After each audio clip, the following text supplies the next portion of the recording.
번갈아 교독하도록 하겠습니다. 나의 영혼아 잠잠히 하나님만 바라라. 무릇 나의 소망이 그로부터 나오는도다. 네.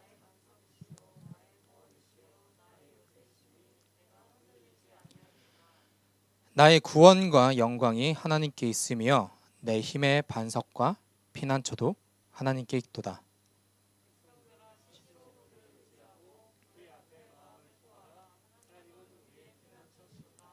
아멘. 오늘 여러분과 함께 나눌 제목은요, 너는 하나님만 바라라 라는 제목으로 여러분과 함께 나누고자 합니다.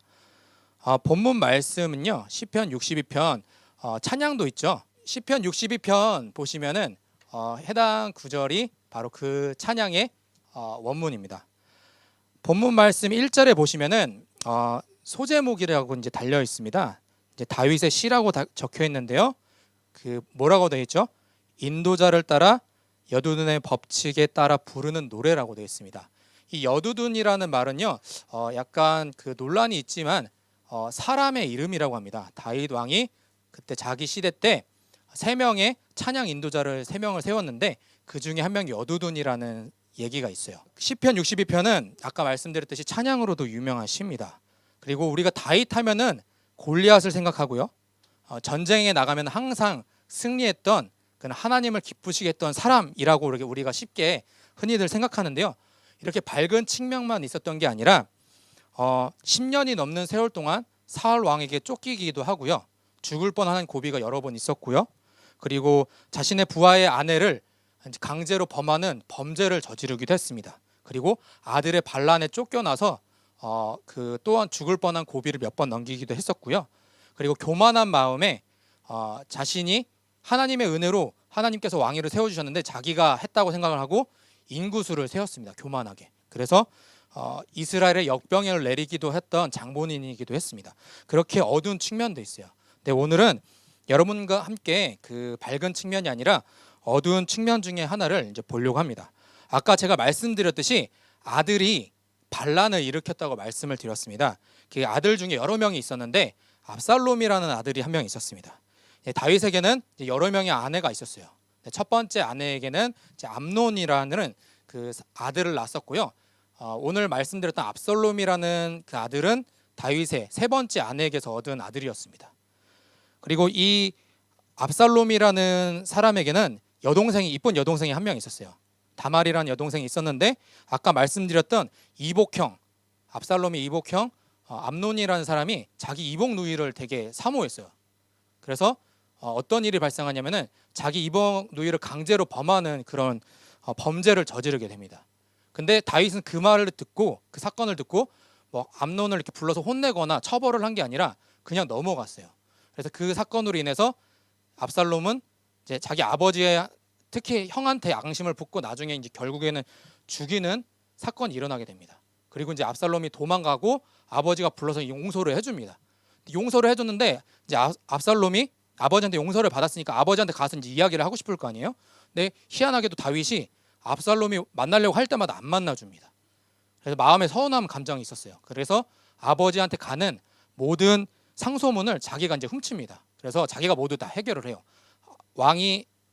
아버지가 왕인데 아버지한테 가야 될 것을 자기가 다 훔쳐서 자기가 다 해결을 해줘서 이스라엘 백성들의 마음을 훔쳐서 자기가 생각했을 때 때가 됐다고 생각하자 아버지한테 반란을 일으키게 됩니다. 그게 바로 도망을 가다가 시편 62편의 그런 배경이에요.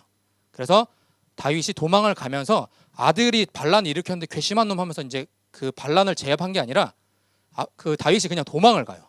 제압을 하지 않고 도망을 가고 부하들이 이끌고 도망을 갑니다. 그러면서 다윗과 압살롬 사이에 커다란 전쟁이 일어나게 되죠. 그러면서 다윗은 시편 62편을 통해서 자신의 심정을 고백을 합니다.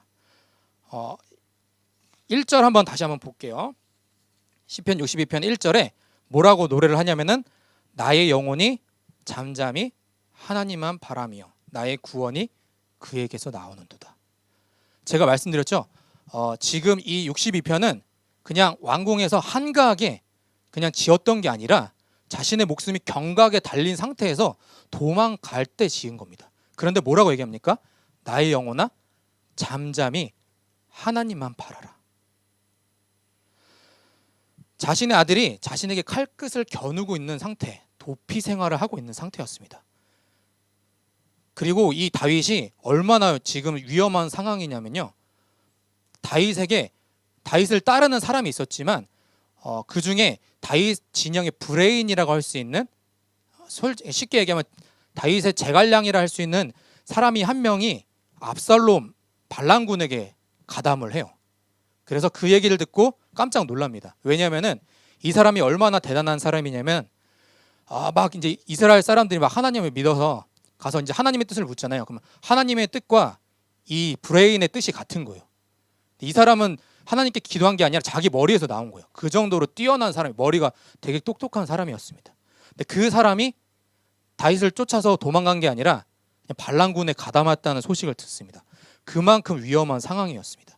그래서 이 브레인이 나중에 어떻게 하냐면은 반란군에게 쫓아가서 다윗을 잡아라, 강을 건너기 전에 잡으면 다윗은 분명히 사로잡을 수 있다라고 얘기를 합니다. 근데 솔직히 그 상황이 정말로 압살롬이 그 사람의 말을 듣고 쫓아갔으면 다윗 왕을 포로로 잡을 수가 있었습니다. 그 정도로 위험한 상황이었습니다. 그럼에도 불구하고 다윗은 뭐라고 얘기를 합니까? 나의 영혼아 잠잠히 하나님만 바라라 라고 이야기를 합니다. 왜 그렇습니까? 자신을 구원해 줄 수 있는 분은 오직 하나님 한 분밖에 없음을, 하나님을 향한 강한 신뢰를 가지고 있었기 때문입니다. 그리고 본문 말씀 5절 한번 보시겠습니다. 나의 영혼아 잠잠히 하나님만 바라라, 무릇 나의 소망이 그로부터 나오는도다. 방금 읽었던 1절과 똑같이 반복해서 이야기를 하고 있죠. 잠잠히 하나님만 바라라. 1절은 나의 구원이 하나님께로부터 나오고 나의 소망이 하나님께로부터 나온다라고 얘기를 합니다. 말씀드렸죠. 다윗은 지금 소망이 없는 상황입니다. 하나님의 구원을 바라는 상황이에요. 하나님의 구원이 있어야 됩니다. 위기를 탈출을 해야 합니다. 그런데 다윗은 자신의 도망가는 와중에도 이렇게 얘기를 하고 있어요. 아마 제가 다윗의 상황이었으면은 아마 그냥 불안해서 죽었을 것 같습니다. 이게 어떡하지 하다 그냥 죽었을 것 같아요. 근데 다윗은 뭐라고 얘기합니까? 아마 다윗 부하들은 왕이시여 빨리 도망가셔야 합니다. 뭐 하시는 거예요? 나 지금 잠잠히 하나님을 찬양한단다. 이렇게 얘기한다고 생각을 해보세요. 아마 어찌 보면 이 다윗의 이 고백이 런던 올림픽에서 그 펜싱 그 박상현 선수가 나는 할 수 있다라고 외쳤던 것처럼 어찌 보면 자기는 할 수 있다라는 그런 외침에 불과했을까요? 자, 6절 한번 보시겠습니다. 오직 그만이 나의 반석이시요 나의 구원이시요 나의 요새이시니 내가 흔들리지 아니하리로다. 지금 다윗은 흔들릴 수밖에 없는 상황입니다. 죽을 수밖에 없는 상황이고 요동할 수밖에 없는 상황입니다. 근데 뭐라고 얘기합니까? 오직 하나님만이 나의 반석이라고 고백을 하고 있습니다. 반석은요, 커다란 바위인데요. 얼마나 커다랗냐면요, 건축물을 세울 정도의 커다란 바위입니다. 우리가 지금 3예배실 쪽으로 앞으로 나가면 앞에 건너편에 건물이 있잖아요. 그런 건물을 세울 정도로 커다란 바위를 이야기를 합니다. 우리나라에는 그 정도의 바위가 없기 때문에 이렇게 약간 안 와닿으실 수 있지만 이스라엘에서는 그런 커다란 바위가 있다고 합니다. 그래서 다윗은 뭐라고 얘기합니까? 그 건물을 지을 정도로 넓은 바위, 튼튼한 바위가 바로 하나님이시다라고 고백을 하고 있어요. 그리고 나의 구원이시다라고 얘기를 하고 있습니다. 나를 지금 현재 위기 속에서 탈출시킬 뿐만 아니라 이 구원이라는 단어에는요, 위기 상황에서 탈출시키다라는 단어뿐만 아니라 승리, 그리고 나를 번영시킬 것이다라는 고백도 함께 담겨져 있습니다. 그리고 나의 요새라고 고백을 하고 있습니다. 우리가 예전에 담임 전도사님을 통해 기억나시죠? 가인과 아벨 중에서 가인이 자신의 동생 아벨을 죽이고 나서 도망가서 무엇을 쌓았죠? 성을 쌓았습니다. 에녹이라는 이름의 성을 쌓습니다. 왜요? 사람들이 자기를 죽일까봐, 자기는 동생을 죽여놓고 다른 사람들이 자기를 죽일까봐, 이 살인자하고 죽일까봐 커다랗고 튼튼한 에녹성을 지어서 거기에서 자기 자신의 꽁꽁 숨어서 살고 있었습니다.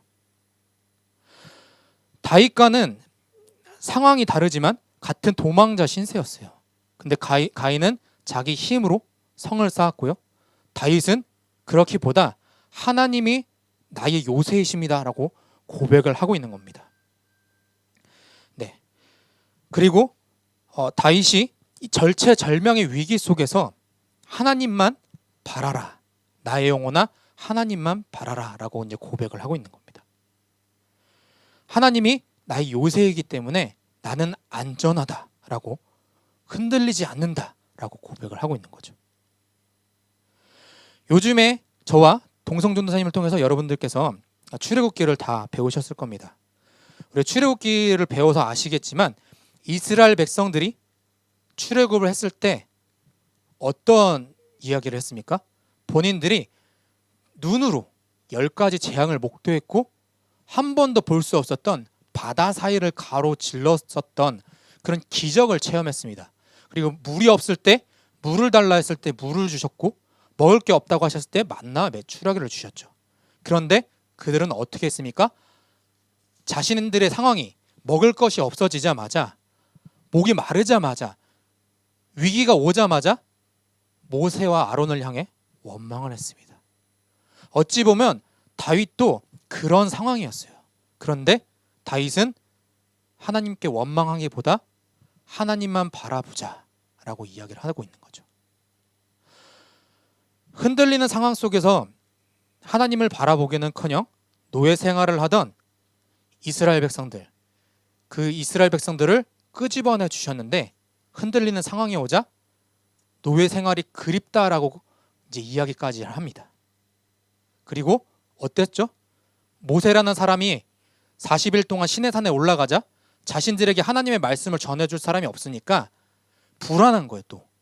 그래서 눈에 보이지 않는 하나님이 아니라 눈에 보이는 우상을 만들어서 자신들의 불안한 마음을 해소하려고 했던 겁니다. 그런데 이와 비슷한 상황이었지만 다윗은 전혀 다른 행동을 했었죠. 불안한 상황 속이었지만 하나님만 바라보자, 우상이 아니라 하나님만 바라보자라고 고백을 했던 것입니다. 우리 7절 한번 보시겠습니다. 나의 구원과 영광이 하나님께 있으며 내 힘의 반석과 피난처도 하나님께 있도다. 아까 제가 말씀드렸죠. 다윗에게 현재 가장 절실한 상황은 무엇일까요? 바로 하나님께서 자신을 구원해 주시는 겁니다. 반란군이 제압을 당하는 겁니다. 압살롬이 이제 항복을 하는 거예요. 그런데 다윗은 뭐라고 얘기하냐면은 자신의 힘으로 이 상황을 해결하려고 하지 않았습니다. 오히려 전적으로 하나님의 능력을 의지했던 것이죠.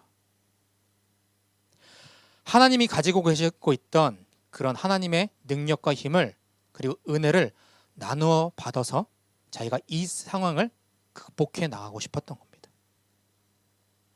오늘날 우리는 비슷한 상황을 봅니다. 한 인간의 이기적인 야욕으로 얼마나 많은 생명들이 목숨을 잃고 있습니까? 희생이 되고 있습니까?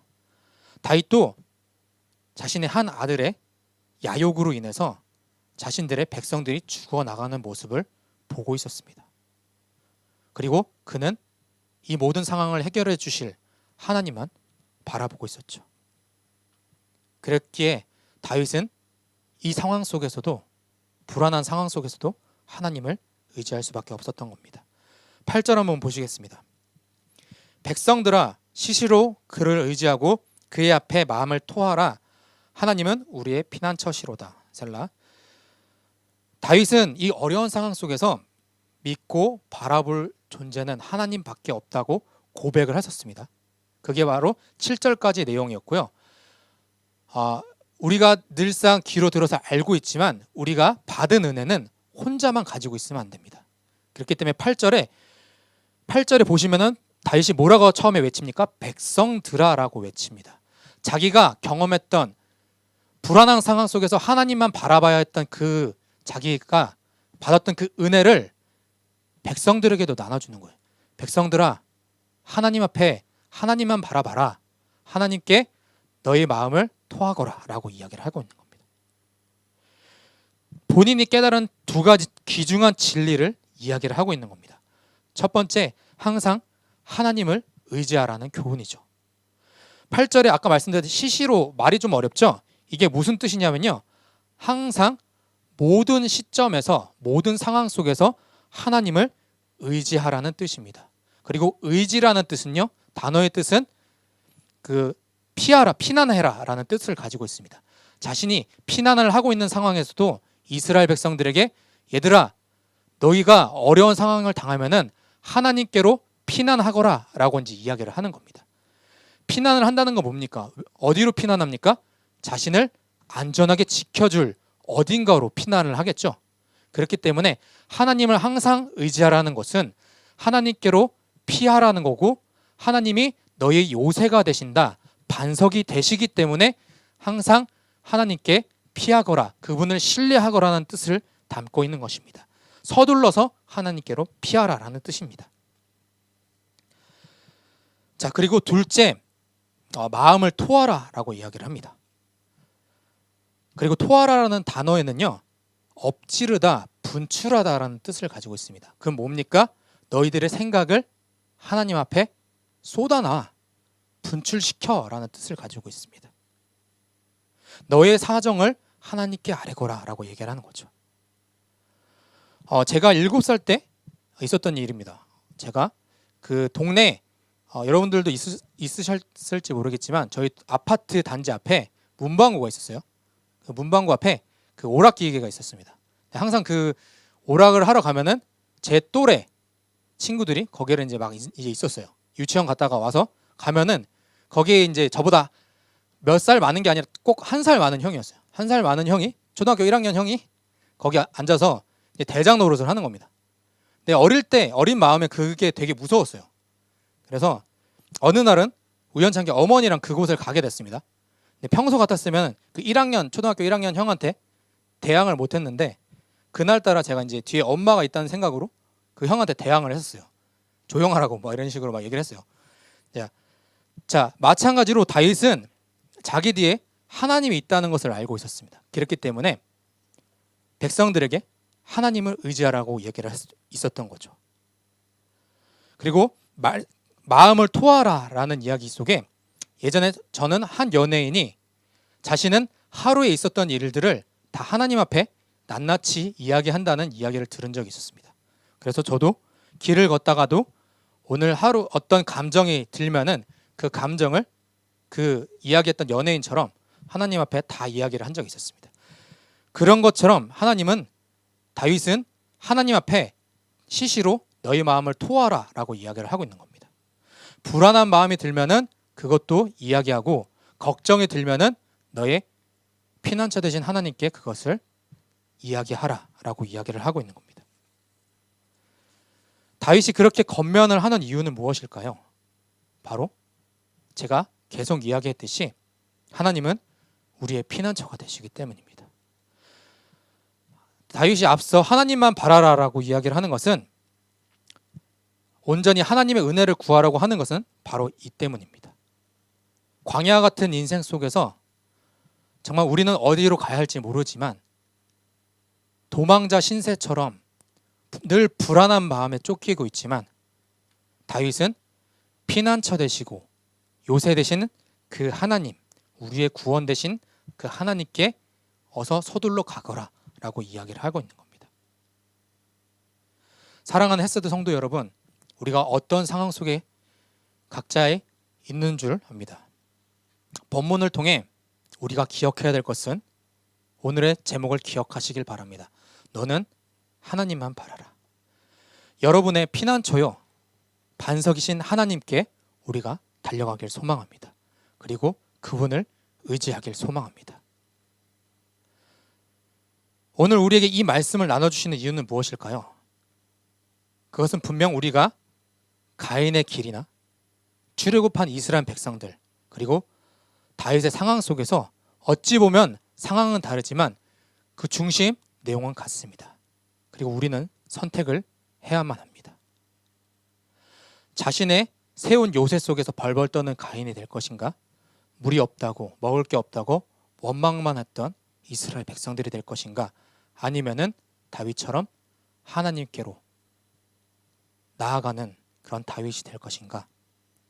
우리는 어떤 모습을 해야 될지 여러분들도 잘 아실 줄 믿습니다. 그리고 이 말씀은 지금 우리뿐만 아니라 저 머나먼 이국 땅에서 전쟁의 포화 속에 두려움에 떨고 있는 이 우크라이나 사람들에게도 하나님께서 그들의 피난처시요 요새이시요 반석이심을 그들 또한 아는 저와 여러분들, 그리고 또한 그곳에 있는 모든 이들이 되길 간절히 소망하며 우리 하나님만 바라보는 우리들이 되기를 소망합니다.